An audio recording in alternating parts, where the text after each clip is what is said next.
you guys doing? And welcome to another one of the weekly vlogs. This is a new series I'm going to try to do. It's going to be called Board Solo, and it is me playing a board game by myself. There are a good number of board games that have solo play capabilities, and I wanted to try to get into those a little bit, and I wanted to try to play them. This game that we're playing is a game called Set a Watch. It is a dice pool management, ability management game where you play as a group of adventurers who are out, and every night you have to set a watch and then combat creatures. The game is played across 8 rounds, where each round one player has to go, or one adventurer has to go on watch, and then the other 3 go out and fight. And so there's a list of watch actions that you can take, and then you combat things. This is up here because the enemy cards are going to be lined up here. A lot of the action is going to take place around here, but I wanted to make sure you guys could see this this box right here. This is actually the game box that they use as the game board as well, which is cool, besides the fact that all the way over there, you guys can't see, are all the unused pieces. I agree. I was watching a video on how to play this game, and I agree that's kind of annoying because I like to just put everything in the box, but it's not. And then also on top of that, like the baggies that they gave us are too big for some of the cards, and like I wish maybe they gave me smaller baggies because these cards are really tiny. It's just giant baggies. But yeah, that's about it. All these over here that you can see are all the unused abilities at the moment. These abilities that have the red shields on them are exhausted, so every character starts with 2 regular abilities and 2 unexhausted. Each round is me rolling the character's die, so I color-coded them so I could roll them all at once. I'll probably roll this set and then this set. And then you expend the die by using abilities. You could also use an ability during a round by just exhausting it, but you don't want to do that because if a character does not have any available abilities for the next watch phase, they cannot partake in the next watch phase. So they would have to go to camp, and if they can't go to camp, then they can't combat, and you're 1 character less. You lose the game if this deck right here, the unhallowed deck, empties out, or if all of your characters have no available abilities, if they're all exhausted, or if your fire is 0 when it gets to the next camp phase. So you want to keep your fire up, you want to manage that. Right here is the map deck. I know it's probably a little hard to see over there, but there's 4 runes. I will show you on this card. There's 4 runes that the camper can actually use to vanquish, to bolster, and to seal. These are all here, and I will go over those. These are all on here, and I'll go over those. So what you need to do to use those is if you have doubles, so right here, say he had 7/7, I could place the 7 on 2 of the runes and use 1 of them. Or if you have all 3, you can place them on all 3, use all 3, or you can use 2 and then use 1 other camp action. It's really cool. I'm hoping it's notoriously a hard game. It's supposed to be a difficult game. I set myself up for normal, so that means there's 2 summon cards. What the summon cards are in here are cards that say summon, and when that draws, you have to exhaust any unexhausted, 1 exhausted ability on all the players that are on the watch phase, and then you summon the undead, or the unhallowed, that's the card. You summon the unhallowed into place the summon card. The summon card goes back into the deck. So this is going to take, in real time, an hour. Maybe I'll be able to cut it shorter. We'll see. But let's just get into it with the first round. So the first round starts, every round starts, you roll the die first. So let me just sit there and set that up. So we got a 6 and a 5 on the blues. And what was this last one? I can't even see it. Where did it go? It went in the corner. 2 6s and a 5. So he's definitely not going on watch. We got a 4, a 2, and a 1 for the wizard. I was thinking I was going to put the wizard on watch, to be honest, even before the game started. So we got a 6, a 1, and a 3 for the cleric. And let's see, we got an 8, a 4, and a 5 for the Beastmaster. So the Beastmaster and the cleric are going out, or Beastmaster and we're going out. Honestly, Beastmaster might be actually a good idea to leave him in, or to put him in camp. But I think I'm going to put the wizard in camp because he's got some solid abilities. He's got a good. Each character has their own ability that they can use at camp. Sorry, I was supposed to flip this card. Our first card that we come across is the Frost Caverns. It's going to have 7 creatures, and each dragon creature in the line loses 2 health. So that's good. The first round, this is the campfire card, so it's -2 campfire. First round, you don't worry about that. You start at 2 campfire, or at 7 campfire. Yeah, so I'm going to take the watch token onto the wizard, so the wizard is going to start his watch. And with the watch actions he can do, the first thing I'm going to do is I'm going to use one of his die. I'm going to use his 1. Let's see, what does check map do? Check map placement. Draw the top card of the map deck, top card of the unused locations deck. Choose 1 to place on top of the map deck. Teleport, draw top 4 of the unused locations, look at them, and choose 1 of them to swap with the top card of the map deck. Turn remaining cards to the bottom. So I could, you know what, yeah, let's teleport. And so this is the unused. We got to draw 4. 1, 2, 3, 4. And then let's look at them. So we got Mountain Keep, which is at the start of the watch phase. Search your graveyard for the highest health creature and place it face down at the end of the line. We have a Remote Tavern, which is a respite. We could have a respite as our next round. The Adventurer resting at Camp refreshes an additional ability at the beginning of camp phase. We have the Witch's Shack. For each result spent on chop wood action during the camp phase, advance 1 fire. And then Forgotten Graveyard. So I think I like the idea.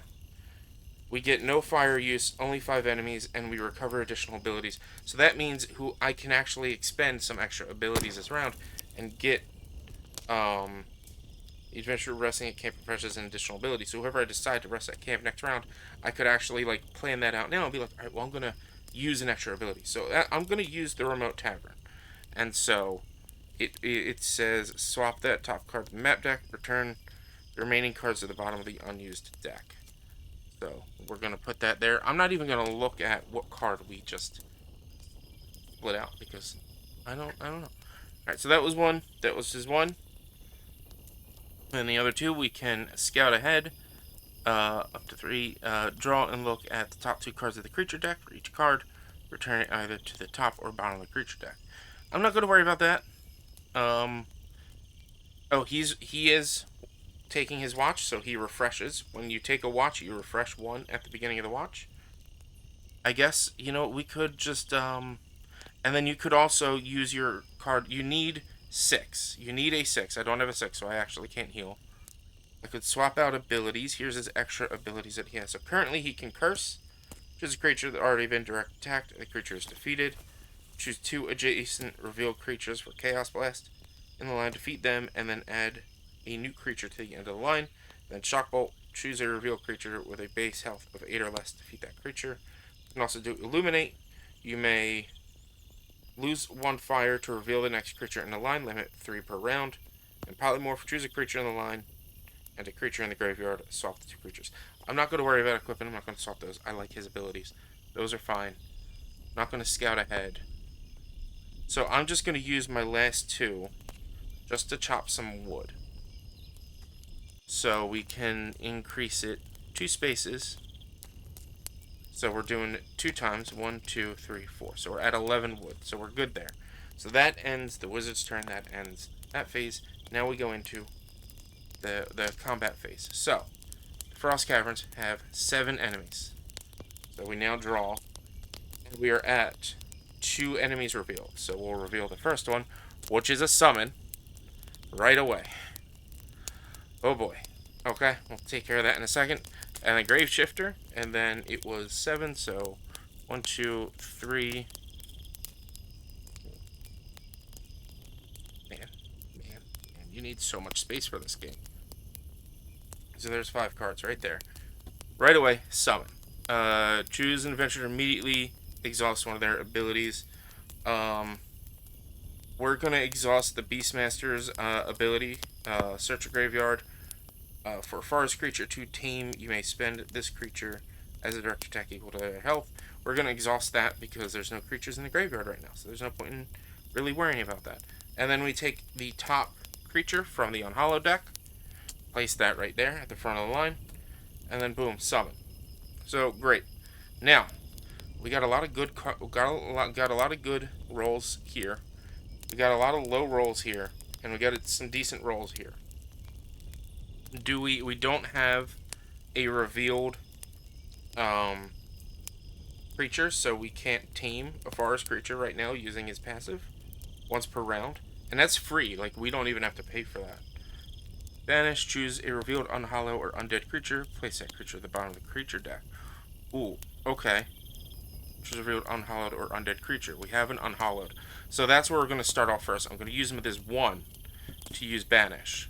This card then goes to the, what did it say? To the bottom. Place that creature at the bottom of the creature deck. So we will see him again, just not right away. But boom, he's gone. You get rid of a card, you then flip the next card over. Each of my, I have 1 melee, so the 1 melee can only fight the first one, whereas the rest of them are rangers. They can fight the second line, which is good. Set a trap. All this underneath is, that's only for when they're there. So he's got a 6. He's got 2. So do we have a low? So we're gonna attack with the Beastmaster with this 4 to get rid of. Oh, you know what? Swap this card with a creature at the top of the graveyard, unless it's in the graveyard. So that wouldn't have done anything because there was nothing in the graveyard when he was revealed. But this guy, the Wyvern, -3 on my fire. I gotta remember that. So yeah, we're gonna attack with the Beastmaster for the Graveshifter. Put him down here below. Then we flip the next card. We got a Shade, which has 0 health. Ongoing, Shade's base health is set to 16 minus the campfire. Oh boy. So it's 8. His health is 8. We are going to use this 5 to use the Throw Axe ability from the Warrior. If revealed, the second creature in the line suffers 8 damage, which would mean he comes out. He goes to the graveyard. Grave Shifter, reveal his card, and swap it with the top card of the graveyard, unless it's another Grave Shifter. So our guy is back. Our boy is back. Reveal 2 creatures in order you're choosing, treating any reveal abilities if they were blank. We're not going to use Banish again. We can only use 1 ability per. You can only use that ability once per round. So he's got 6 health. So we're going to use this 6 to attack the Wyvern. This way, it gets rid of him. We got a Bear, so we can use a passive ability once per round. You may tame a forest creature in the first position. So he's not in the first position yet. We got to find a way to get him out. He's got 8 health. We have an 8 dice roll here. So we're going to attack with the Shade. And then that's going to reveal this, which is the Ember Drake. First position, exhaust 1 ability. Then -3, or is it -3 fire. He's in the second position. We need to kill him before we do anything else. He's got 11 health. So we got a 6 and a 6, that's 12. We're going to use those to attack him between the 2. Oh, he's melee. He's... Oh boy. That's not going to work. Because he's frontline only. So we need to get him out before we do anything else. We've got a 5. I would love to... I mean, that's passive, which means it activates without having to use a token. So we can use a 6, 3, and 5. So that's 8 plus 6. That is more than 11. So we can, boom, get rid of them. He goes away. And then we use the passive to tame the Bear. And we can use the Bear as an attack. So it's a free attack for the Beastmaster. So that ends that round. We finished off that round, which is nice. Now we flip the card. We already know what it's going to be. It's going to be the Remote Tavern. The adventurer resting in the camp refreshes an additional ability at the beginning of the camp phase. So we're going to roll, and we're going to send the Beastmaster back for sure. So let's roll. 7, 6, and 3. It's not bad. 5, 3, and 4. Okay. 1, 6, and 1. That's pretty bad. And 8, 3, and 3. So actually, we're going to change it up. We're going to send the cleric to camp. Cleric's going to go to camp. And boom, he's in camp. We can refresh his Cleanse Undead card.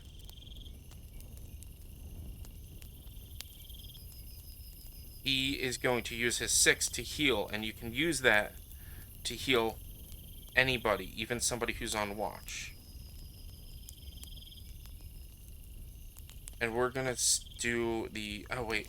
Yeah, he's in camp. So, yeah, and we're going to... We're actually going to... I don't know which one. Set snares.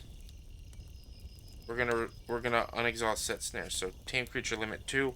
We have 1. So, yeah, I'm pretty sure... Ron, you may tame a forest creature in the first position. Yes. So we healed him, so he has available abilities. We have 2 1s. So what we can do, unfortunately, we didn't defeat the Unhallowed, so we can't seal. We can just chop more wood, because we're back pretty much at the same position we were. Or we could use top card of the map deck and top card of the unused location. Alright, so we're going to, we need a 4+ to do that. What are his other abilities for the cleric? Protective Ward. Take the creature in the first position of the line. Move the horde. Or do not exhaust cards all at once. In the first position of the line and move it to the horde. And choose 1 defeated undead creature in the first position. Choose 1 revealed creature and move it to a different position in the line. Okay. I like his setup too, so I'm not going to worry about equip. Scout ahead. Draw and look at the top 2 cards of the creature deck for each card. Turn it to the top or bottom of the creature deck. So yeah, we're going to chop wood for 1. And we're going to scout ahead. I guess I actually should be placing it here. Scout ahead and chop wood. So we're going to increase our wood by 2. So we're now at 10. And I'm going to look at the top 2 cards of the creature deck, which is the Fell Beast and the Zombie Horde. And what's it say? 3 placements. Draw. Each card, return it to either the top or the bottom of the creature deck. Fell Beast, first position, draw a creature, place it in front of the Fell Beast once per watch phase. Zombie Horde's health is increased by creature's base health on the top of the graveyard. Okay. Okay. Oof. Okay. So, and we don't have the cleric with us. Oof. Oof. Okay. So let's, draw the top. Draw and look at top 2 cards of the creature deck. For each card, return it to either the top or bottom. I'm going to put these both at the bottom. I don't like either of them. Please just go down at the bottom. It's going to be rough. It's going to be rough. But we're at the remote tavern. It's only 5 cards. So let's reveal one by one. The Acolyte. Reveal. Draw a creature and add it to the horde first position. Search your graveyard for 1 summon and shuffle it back into the creature deck. So, draw a creature and add it to the horde. So we'll add this to the horde. We're not even going to look at it. And then we are at 2, so we see this. First position, the bandit steals 1 unspent die from the adventurer. Okay, so he's not in first position. And then we draw the next 3. And since he's in first, search your graveyard for 1 summon and shuffle it back in the creature deck. So that's going to be suck. Because we also don't know... We know that there's 1 more summon card, and that's at the bottom part of the deck.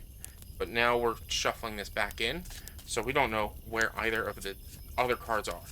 Anything. We had the 3 cards that we knew were at the bottom. We don't know that now. And that sucks. Alright. Okay. Alright. So, we want to prevent the bandit from getting to the first position, because if he gets there, then he's going to he's gonna steal a die. So we're gonna use this 3 to use throw axe to reveal. If revealed second creature, line takes 8 damage, so he dies. Boom, he's gone. Let's put him in the graveyard. This moves up, and we flip him. Ember Drake, first position, exhaust one ability, then -3. So we want to take care of the Ember Drake. We got the Beastmaster. Ooh, let's see. Reveal. Choose a reveal creature in the line. Place it back face down at top of creature deck. Let's use that 3. No, because then that means he would be first next round. We want to defeat him. He's got a lot of health. We got an 8 and a 12. Choose 2 reveal creatures in the line, defeat them, and then add a new creature to the end of the line. Let's do that. We're gonna use a die from the wizard to use Chaos Blast. Choose 2 adjacent revealed creatures in the line and defeat them. So we're just gonna take out these 2. Defeat them. We move this over. We reveal these 2, which we got a Wyvern, first position, -3 fire, damn. So that brings us from 10 to 7. And then a Treant, and we have 1 new creature. A new creature to the end of the line. Choose a reveal creature in the line until the end of the round. The creature is its current hand. Down 7 and 8. So we're going to, with the warrior, attack to take out the Wyvern, because we used a 7 and 7. That flips this guy up. So we got an eagle. We're going to use the passive for the Beastmaster to tame. So now he has his 2 tames. We're going to use this card to use wound to cut his health down to 4. And then we're going to do 2 ranged attacks. I think I'm doing that right. To kill him, or we're gonna do a ranged attack with the with these 2 3s to take out the Treant, and that gives us 2 health. Let me roll check something real quick. I will be right back with you. Okay, I just wanted to make sure that I could do what I was doing, because so far this seems a little easy. But I can do what I was doing, and I did it, and we were able to defeat to finish this off with no damage. So it's 2 rounds in a row. Great. All right, chat. So I hope you enjoyed that. I'm doing something a little bit different here with this vlog video, this board game video. I'm splitting it up into 3 parts. So this was the beginning of Set a Watch. Set a Watch 2 will be next week. Set a Watch 3 will be the week after. It's going to be 3 or 4. Depends on how things go and if I can keep things to within 20 to 30 minutes. I want to try to keep it under 30, to be honest. So between 20 and 30. So if you guys like what you saw and you want to see more of Set a Watch, please like the video so the algorithm knows that people like you like me too. Subscribe to the channel so you get updates, notifications when I go live and post videos, and leave comments down below. Hints, tips, tricks. I respond to all comments back. Set a Watch Part 2 will come out next week. Part 3 will come out the week after, and we'll have a supercut of just all of it all at once shortly after that. So guys, if you like what you saw, please let me know and leave comments on any tips or anything else you'd like to see me on my board solo series. Thank you guys. Be careful, be safe, don't do anything I would do. Always take it. Of course, like always, be sure to smash stops. I'll see you all next time.